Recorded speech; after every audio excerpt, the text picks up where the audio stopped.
I spent over $100 on this dipstick tube, but it's for a good reason. A few months ago, I noticed my dipstick was leaking, and after a failed attempt to seal it with JB Weld, I needed a permanent fix. So today, we'll be installing this new dipstick tube. It's compatible with each of these transmissions. It's not just an E4OD specific part. First, we need to prep the area. We're going to start by cleaning around the tube. This will prevent any junk from entering the trans.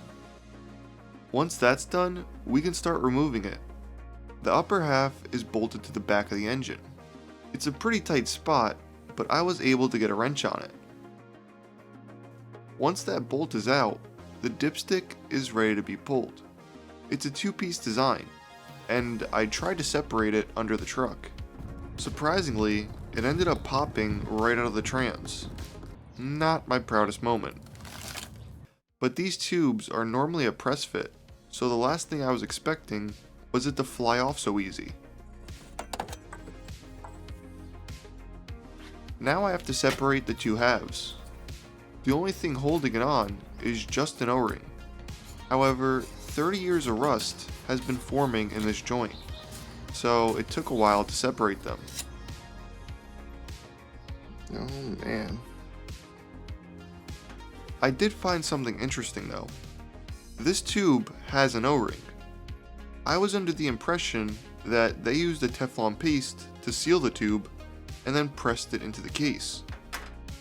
But maybe that changed in the last few years of production. The new design is way better anyway. It actually uses 3 O-rings that seal against the case. We'll prep those 3 with transmission fluid, and do the same for the middle O-ring before putting it back together. Now it's time to install it. One problem I was scared of was lining everything up perfectly again, but since the O-rings are lubricated, I was able to turn the tube slightly to get everything in line.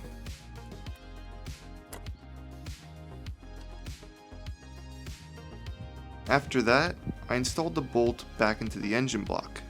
Don't forget the ground wire as well.